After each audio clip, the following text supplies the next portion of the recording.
Welcome back to I Want That Too, the go to podcast when it comes to Disney merch.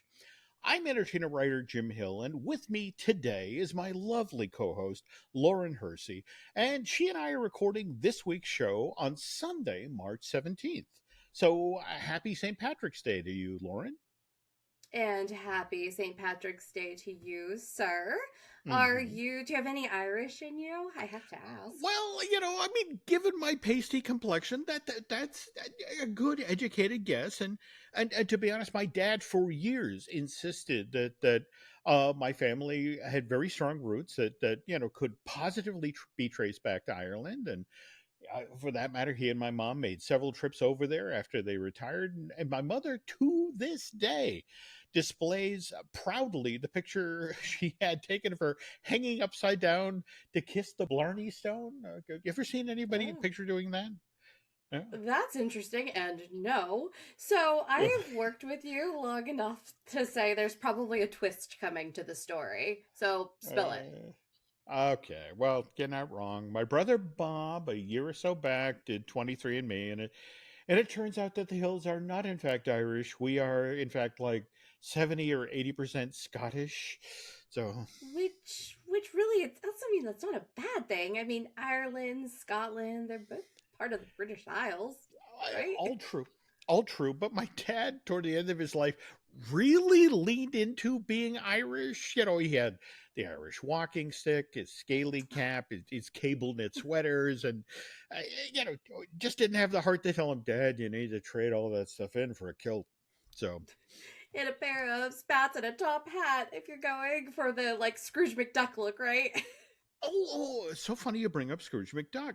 Just yesterday, Nancy and I were down in Hartford attending 90s Con. Now, this 3 day long event was held at the Connecticut Convention Center, and as we entered the hall, they were blasting the DuckTales theme song. Ooh, DuckTales. Ooh. There we go. Yep. So, this was a convention celebrating all things 90s. There Hmm. had to have been a ton of amazing merch. Well, yeah, but what was interesting, I noticed a lot of lounge fly. Is that how we pronounce it? Lounge fly. Everybody in my circle says Loungefly. Loungefly. Okay, for example, there was this especially cute Big Hero 6 mini backpack that had Baymax cradling Mochi. That's the furry baby cat from that film.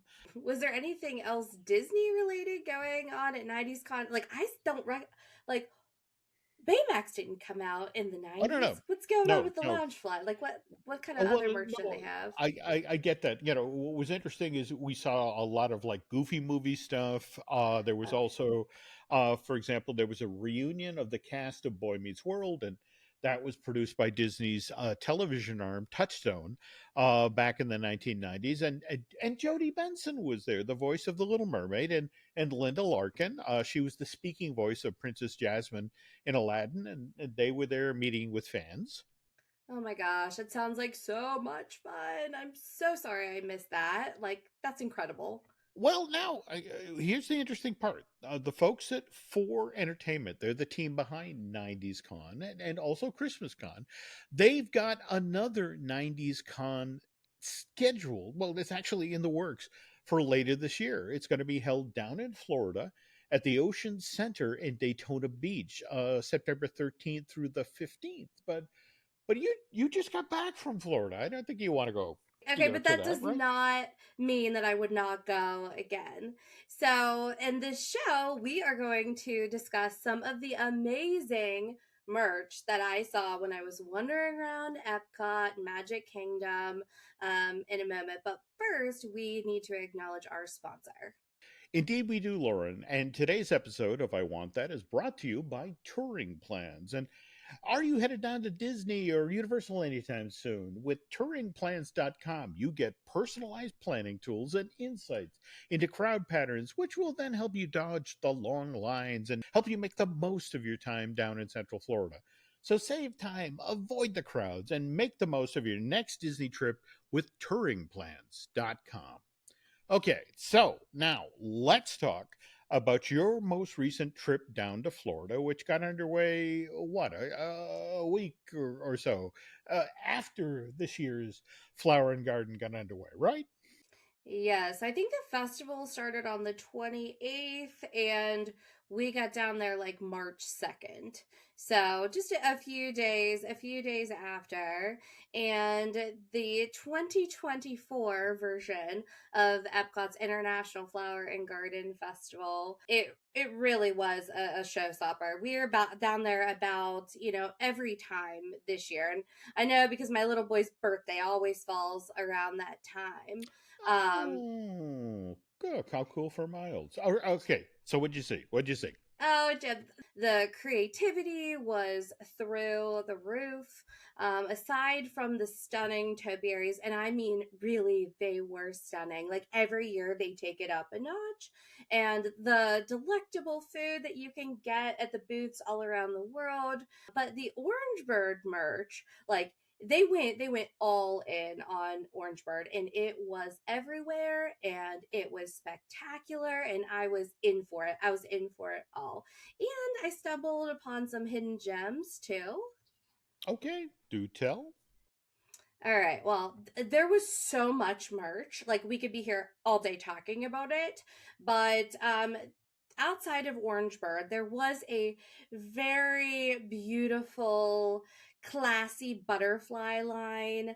It was really delightful. I mean, it was they had like a chic like white straw hat, like you can picture that, right? Like if you're into that kind of thing, they had, appropriate garden stakes and a really cool stepping stone for your garden. They're all perfect for spring. And the oddest and most interesting find was the garden themed Flower and Garden branded butterfly salt and pepper shakers. But wait, there's more, and they were shaped like a trash can. Tiny little Flower and Garden trash cans. And so, burning question time, Jim. Seriously, what is up with Disney and all these trash can designs? Like, I think Eric, my husband, even has a collection of like Disney trash can Christmas ornaments. Weird, right? Well, no. Your husband has tapped into, a genuinely interesting aspect of the Disney theme parks. I mean, think about it. Disney is always about the details, those things that allow a guest to think like, oh, I'm back in the old west, or I'm strolling down a turn of the century Main Street, and one of the things that helps sell that idea is there's not just one generic look for the trash cans that are used in the theme park. That depending on what part of the park you're in, the Imagineers buried the needle in the exact opposite direction. They went with period appropriate visual treatments that the graphics department at Walt Disney World created for trash cans in distinctly different areas of the park. So, and what was interesting is that a couple of years ago, the folks who work in merch at the Disney parks kind of decided, okay, this is something that's distinctly Disney, and let's see if people might buy something that sort of acknowledges this. So for the Disneyland Resort in California and the Walt Disney World parks in Florida, they did exactly what you described. They started with teeny tiny trash cans that were salt and pepper shakers, and then those sold, and so they went with Christmas ornaments, and then they went with earrings. And I have seen about the Mickey ears and the Minnie ears, and I have seen sets of ears that celebrate the trash can. So, I but might need to again, get some like trashy earrings for myself well, after this. there were. Oh, that was there's a conversation starter. But no, I mean, long story short, it's not the biggest product line at the Disney parks, but there are enough folks out there, like your husband Eric, who collect these things to warrant it continuing. And I mean, really, though, that's why we're doing this show is to Oh, highlight some of absolutely. these collector's items. So if you have a collection of like weird Disney merch, please let us know. We'd like to see it, maybe talk about it. But getting back to Epcot, Flower and Garden Festival, and the merch, I can't go on without mentioning they had some annual pass holder exclusives, and the pass holder merch had Spike the bee. I'm sure you know Spike, Yep. right? Yeah. And so one of the items really stuck out to me.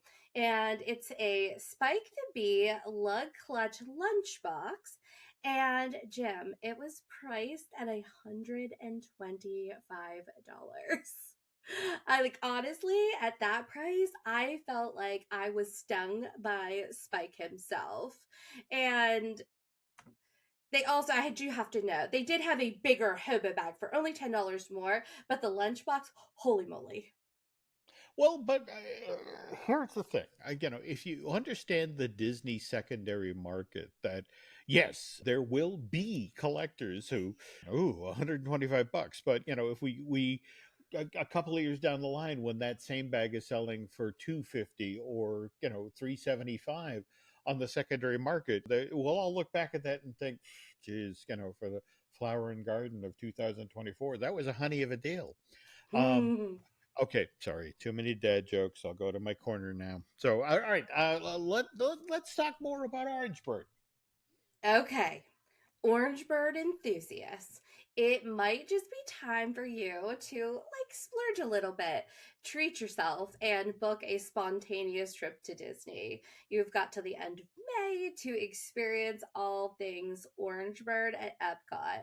For the mini ear lover in me, I was obsessed with the new Mickey head topiaries that were wearing, get this, Orange Bird ears. Oh my gosh, like mini ears. They were so cute. And they were right by the Mexico Pavilion if you're heading that way. The ears are made of leather and have the orange bird pattern and bright orange bow with orange bird right in the middle, front and center. Funny enough, they are also Loungefly. You mentioned that brand earlier, and normally they're known for backpacks, but now at this festival they also had some ears. They're very cute. The Odyssey building has been totally transformed into a celebration of the beloved orange bird. It was reimagined as the citrus blossom, and here, festival goers can indulge in a variety of citrus inspired treats, with the highlight being the highly sought after Orange Bird Sipper Cup. And it's priced Oh, at $15, which I feel like is a pretty good deal. And I think you actually even get like a orange lemon smoothie included in that. So I'm telling you, the whole area where at one point they had showcasing the future of Epcot, that whole yep. area, everything Orange Mhm. Bird.